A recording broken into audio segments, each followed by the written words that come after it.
This is the chapter of the Hornbill book of the class 11 English book.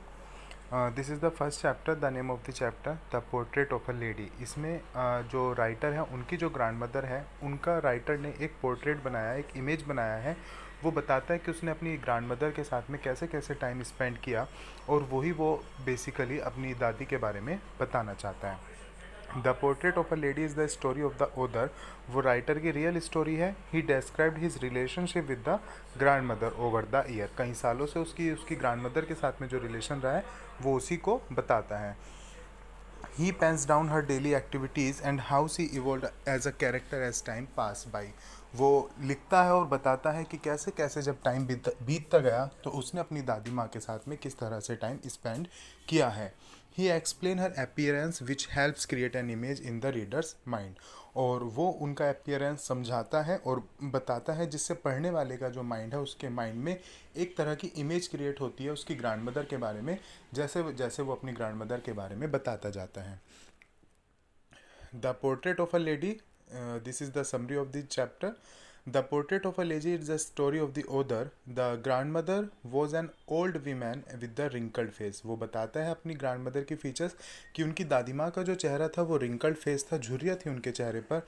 The other had always seen her like this for the past 20 years। और उसको अपनी दादी माँ पिछले 20 सालों से इसी तरह की दिखाई दे रही थी जिनके चेहरे पर झुर्रियाँ थी।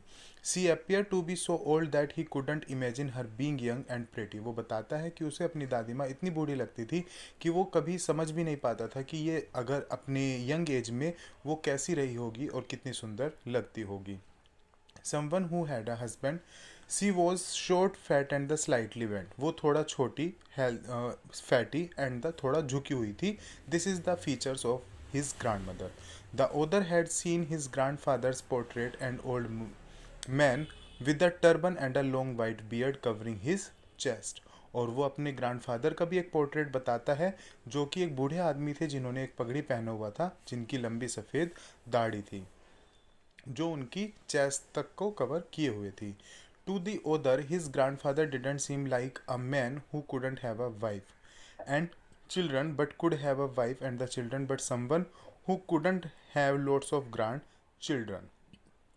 His grandmother used to move around the house in the spotless white with her one hand wrestling on her waist. वो बताता है कि मेरी दादी माँ पूरे घर में घूमती थी अपने एक हाथ को अपनी कमर पे रख के, and her other hand counting the beads of her rosary.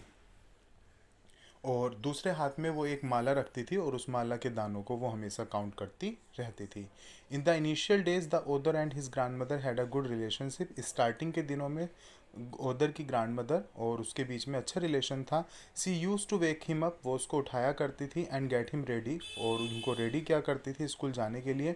C use to pack the things required by him for the day. और पूरे दिन में जो उनके लिए ज़रूरत की चीज़ें होती थी तो दादी माँ उस राइटर के लिए वो सारी चीज़ें पैक किया करती थी। And walked him to the school every day. और हमेशा स्कूल छोड़कर आया करती थी। She use to visit the temple that was attach to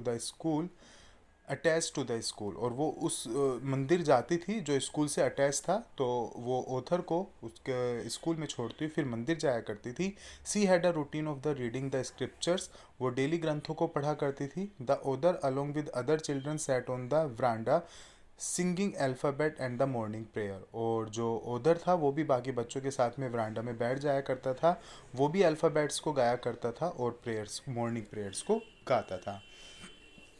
They both used to come back home together with the stray dogs roaming around them. His grandmother would carry the stale chapatis to feed them. Stale chapatis in the sense बासी रोटी। और वो उधर अपनी दादी माँ के साथ ही वापस घर आया करता था, और दादी माँ रास्ते में कुछ कुत्तों को बासी रोटियाँ खिलाते हुए वापस आती थी। Soon the parents of the other who went to the city to settle in and called them. जल्दी ही ओदर के पेरेंट्स सिटी चले गए वहाँ पर सेटल होने के लिए। As they reach the city his relationship with the grandmother took a turn.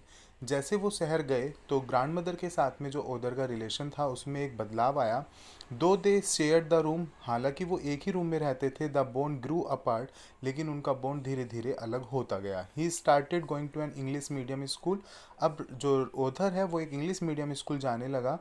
C no longer accompanied him to his school, अब वो ज़्यादा लंबे टाइम तक उसको स्कूल छोड़ने नहीं जाती थी। There were no longer stray dog, रास्ते में कोई कुत्ते नहीं मिलते थे वापसी में घर आते वक्त। She however used to ask him about his day, हालांकि दादी माँ उधर से उसका दिन कैसा बीता ये सब बातें पूछा करती थी। She didn't understand anything as everything was in other language, वो उसको पढ़ाने में हेल्प नहीं कर पाती थी क्योंकि अब चीज़ें दूसरी लैंग्वेज में थी जिसे दादी माँ समझ नहीं पाती थी। She didn't approve the new syllabus that he was studying, अब जो नया सिलेबस उधर के पास था दादी माँ उसको नहीं समझ पाती थी और उसको पढ़ा नहीं पाती थी। दे show the less of each other, अब वे दोनों एक दूसरे से अलग थे। एज द डेज पास, जैसे जैसे दिन बीतते गए, ही ग्रू ओल्डर, उधर बड़ा हुआ और यूनिवर्सिटी में चला गया। He had his own room, अब उसका अलग से एक रूम था वहाँ पर। दिस मेड देयर रिलेशनशिप सोर, अब इनका रिलेशन धीरे धीरे और कमज़ोर हो गया। सी स्टॉप टॉकिंग टू एवरीवन, अब दादी माँ ने हर किसी से बातें करना बंद कर दिया। अब वो अपना सारा दिन ज़्यादातर चरखे को चलाने में, अपनी प्रेयर्स करने में और घर में अपने जाप माला के जो जाप माला होती थी उसको उसमें ही अपना टाइम बिताया करती थी। How ever see love the feeding sparrows, हालांकि वो ब्रांडा में सुबह के टाइम कुछ स्पैरोज को दाना डाला करती थी। Breaking the bread into pieces, bread को टुकड़ों में तोड़कर feeding it to the birds, birds को खिलाया करती थी। ये उनका डेली का रूटीन था। और जो बर्ड्स होती थी वो भी उनके पैरों में और उनके सिर पर, आसपास उनके कंधों पर सब जगह आके बैठ जाया करती थी।